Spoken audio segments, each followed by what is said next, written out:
Hi, my name is Christoph Reichert. I'm the founder of CBR Technologies with offices in California. We're headquartered in Huntington Beach, in addition to a satellite office in San Francisco. CBR Technology is a Microsoft Tier 1 cloud service provider, and we sell and implement the Microsoft Dynamics Business Central accounting system solution. In addition to Business Central, we also sell and deploy the Office 365, Azure, and customer engagement modules available from Microsoft. Today I'd like to cover bank deposits in the cash management section of the Business Central solution. Bank deposits are a bit different than cash receipts, and generally speaking, both offer an update of the bank accounts. However, there are some functional differences between a bank deposit versus a cash receipt. So in this short video, we'll discuss what the difference between the features is and how they differentiate each other with regards to functionality in the solution. We'll discuss how to properly navigate into either one of these options, cash receipts as well as bank deposits, and we'll discuss the differences as to why you want to use one over the other. Finally, I'm going to show you how to apply payments properly in that same screen, bank deposit screen, as well as how to handle write-offs and discounts that are being offered to the customer. Finally, I'll include a short piece on how to record merchant fees if you are recording credit card transactions. So with that in mind, let me move into the product itself.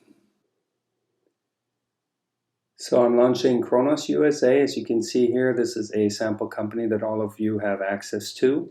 I did make a few configuration changes on this environment. So if your software or your instance is not reacting exactly like mine, it's probably due to a few configuration tweaks that I've made on the setup of this particular company file. In order to switch different user profiles, you can go under the gear icon here on the top right hand side under My Settings, and you will see, for example, that I'm currently logged in as a business manager to the system. And in the Business Central environment, you have different roles that you can assign each user to. Please note that the role is not related to the security. So just because somebody is in a business manager role does not necessarily make them a manager from a security access perspective. These are some of the default roles that you have available in Business Central. If you switch to accountant, for example, you'll get different options than if you have a business manager role assigned. So I'm going to continue as a business manager because it's the default role that you typically have yourself assigned to in the system, but this is how you would go about switching it. So one of the complaints people are getting is that all the menu options are visible to them at that time. If so, because I'm a business manager role, I see cash receipts in the cash management section of the module, but for example, a bank deposit is not visible to me. And that's because I'm in the business manager role rather than an accountant role. If I were to switch in the accountant role, the deposits would be available. So to navigate to anything in the system that doesn't appear on the menus automatically, you simply do a lookup in here and you select, you start typing what you're looking for. So in my case, I'm looking for deposits. So if I spell it properly, I can actually find it. And here's my deposits option, which again, I could add to the menu or switch roles and add to the menu as well. So deposits and cash receipts are different from each other. And that cash receipts are intended for individual transactions, for individual customer transactions. So if you are receiving money electronically as an EFT, or you're getting some sort of interface integration with a credit card company that brings in individual transactions, you can certainly use cash receipts. The difference between cash receipts and bank deposits, or just deposits like it's called in Business Central, is that bank deposits allow you to group together checks in a single large deposit that is actually composed out of multiple payments that you've received typically via check from a customer.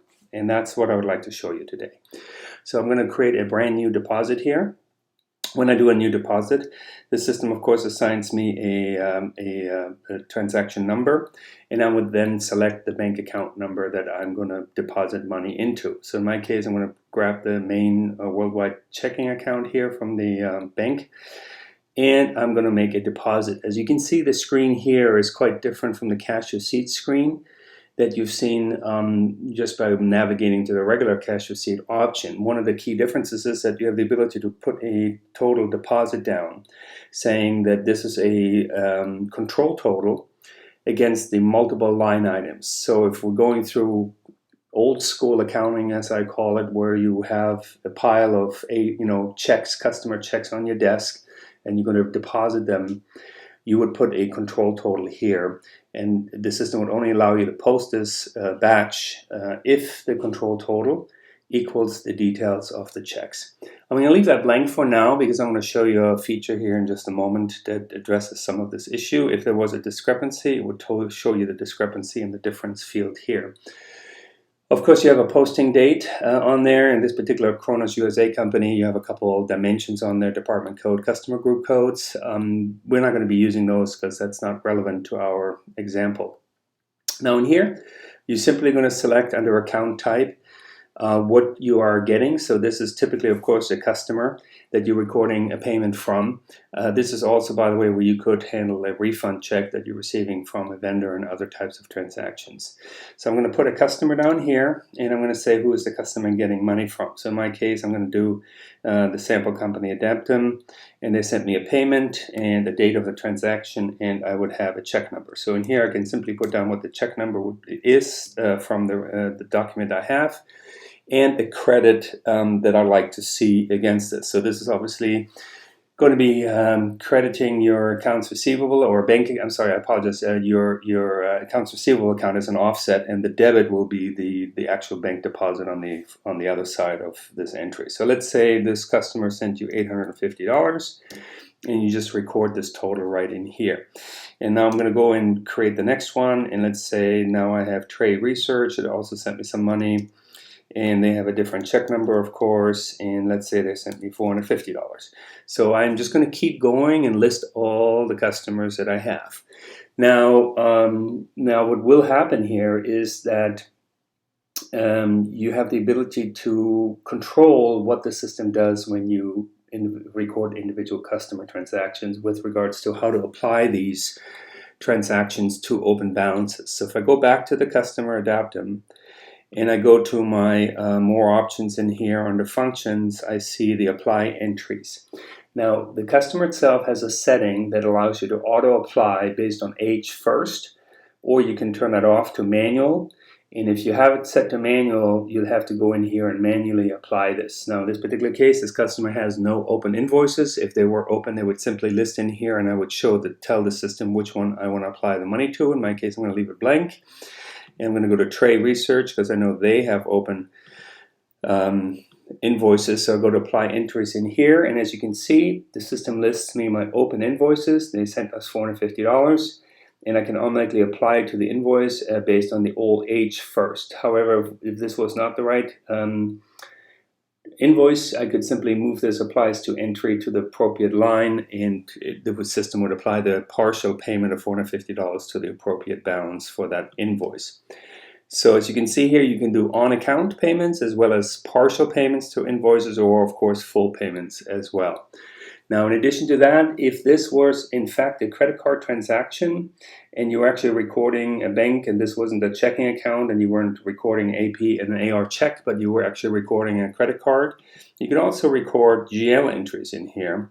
And that would be, for example, in the case of a merchant fee discount. So if I have a bank fee that I want to record here, I can see my bank account number is 60400 here, and I'm going to record a merchant charge or merchant discount fee, and let's say that is in the amount of $50. So I can do both credits and debits in this line here, and the merchant fee discount would be the difference. Now as you can see here, the total deposit will automatically add up, so it's going to add the $850, the $450 minus the $50 to give you a total dollar amount of $1250. And so without you having to double check the math, you can just do that in here. Some people, like I said, like to just type in a control total here in order to get this done in one step. Now I've done the recording of the multiple checks plus a merchant discount fee, which of course may or may not apply depending on the transaction you're doing. And now I'm ready to print my actual deposit slip. So deposit slip itself is done under what they call a test report in Microsoft. A lot of times it's just language that's slightly different what you would expect, but this test report is actually a deposit slip that you can use for bank deposit purposes. So this is a sample company with sample data, but as you can see here, this is the default Microsoft form. You can certainly modify this to look more to your specifications with regards to your exact bank deposit layout, and you can certainly add routing numbers, account numbers, things of that nature to this report as well. But essentially, here's your details as to how the deposit came about. And when you're done with this, you can simply post it in the post option.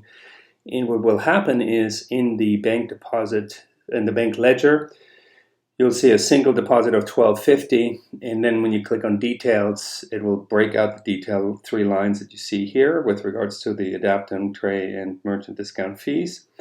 And when you do a bank reconciliation, there is an option in the reconciliation screen as well that lets you toggle back and forth essentially between seeing the bank deposit total of $12.50 or the individual line details as well. And that will be grouped by deposit ID. So this is how bank deposits work in Business Central. I hope you enjoyed the video, and please let us know if we can be of any assistance. Feel free to give us a call at 855-227-0700. We'd love to help your team in the implementation of the Business Central solution. Take care.